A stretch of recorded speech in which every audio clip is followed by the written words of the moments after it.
La team, j'espère que vous allez bien. Et la team, encore un énorme concert de Imra, cette fois-ci du côté du Mali.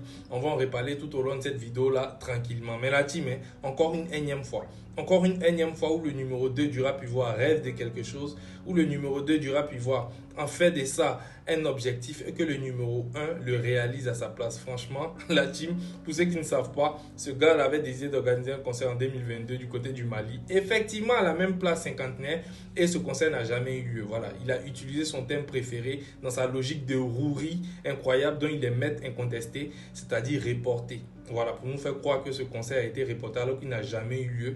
Comme je vous l'ai dit dans une précédente vidéo, quand il annule un événement ou un concert, il aime utiliser ce thème-là, comme quoi reporter. Alors qu'en vrai, ça veut dire que le concert était annulé. On n'a jamais vu de concert là-bas. En fait, moi, je ne comprends pas. J'ai jamais vu ça. Même une femme infidèle, franchement, je ne l'ai jamais vu annuler rendez-vous comme ça. Tiens, comment? Bref, Imra s'est rendu au Mali, la team, c'était incroyable. Regardez l'entrée des Chétés.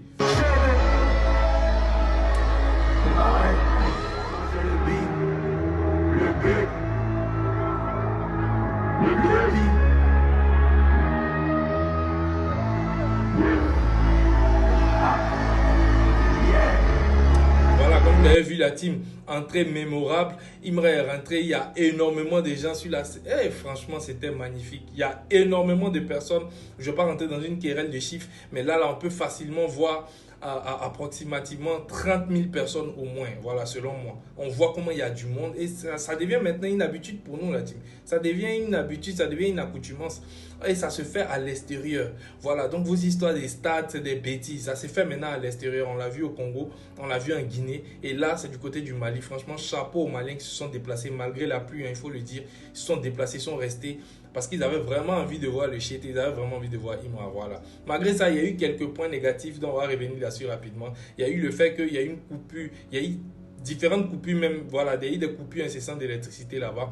Et comme vous le savez tous, la team, le Mali et l'électricité, c'est une grande histoire d'amour, voilà, pour être un peu taquin envers mes frères maliens. Mais franchement, ça a été mal fait, voilà. Ils auraient dû prévoir quand même un groupe électrogène, je sais pas quoi, mais voilà, recevoir un artiste comme ça de ce calibre-là et venir voir l'électricité qui se coupe, ça revient, franchement, c'est pas intéressant à voir. Donc c'était vraiment le premier point négatif. Le deuxième point négatif, c'est que Imra n'avait pas reçu son cachet, son jeton avant de monter sur scène. Et vous le connaissez, quand il ne reçoit pas son argent, il lui dit. Tu veux qu'il ait duré dans la voiture, c'est que le promoteur n'a pas donné mon nom, mais comme il est si fan des Maliens, il est si monté.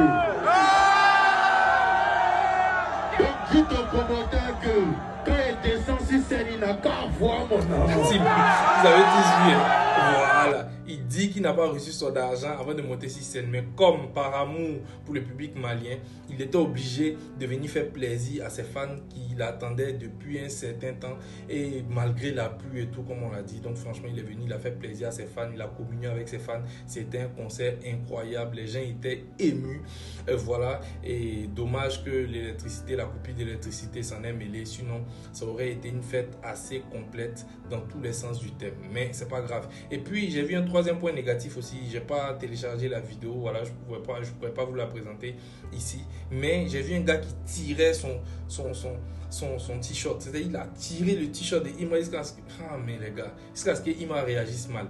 Les gars, et généralement c'est les hommes là, arrêtez, calmez-vous. Vous pouvez aimer quelqu'un et quand vous le voyez, vous gardez votre calme. Voilà, vous vous contenez, c'est ça aussi, être un homme, c'est quelqu'un qui sait gérer ses émotions. Mais j'arrive pas à comprendre, à chaque fois c'est les hommes. C'est-à-dire que quand on voit les artistes, ça arrivait avec Dadju, ça arrivait avec Matt Gims récemment, là encore avec Imra. Calmez-vous, quand vous voyez votre artiste, c'est vrai qu'il y a la fougue. Normalement, c'est les femmes qui sont catégorisées comme des êtres assez sensibles, assez émotifs. Mais vous, j'arrive pas à comprendre. Aïe. À chaque fois que vous voyez un artiste, vous êtes dans l'affront. Je ne sais pas si c'est une sorte d'affront, bien franchement, quittez dans ça. Voilà, c'est pas intéressant. C'est vrai que c'est un épiphénomène, mais bon, il fallait que j'en parle rapidement. Sinon, à part ça, tout s'est bien passé. Franchement, la team, c'était incroyable. En témoigne ici, vous allez voir le visage de cette jeune dame qui est vraiment émue, on le sent. Elle est trop contente de voir Imra, elle n'en revient pas. Et c'est ça qui s'est passé. Il y avait énormément d'émotions aussi là-bas. Franchement, chapeau aux Maliens. Vous êtes sortis nombreux, malgré la pluie, comme je l'ai dit encore. Et tout s'est bien terminé parce qu'on voit que voilà, le bouc il est très souriant ici, vous le connaissez, il a reçu son argent. Il est très content, voilà. Donc finalement, le promoteur est revenu à de bons sentiments. Imra a eu son argent. Tout est bien qui finit bien. Voilà. Donc merci à vous la team. Merci encore au 1X du Mali. Vous avez été énorme, vous avez été super. Voilà. Donc le prochain événement, c'est le 1er octobre, du côté de la France. On attend ça aussi avec impatience. C'est tout ce que j'avais à dire par rapport à ça la team. Dites-moi ce que vous en pensez en commentaire. À bientôt les amis.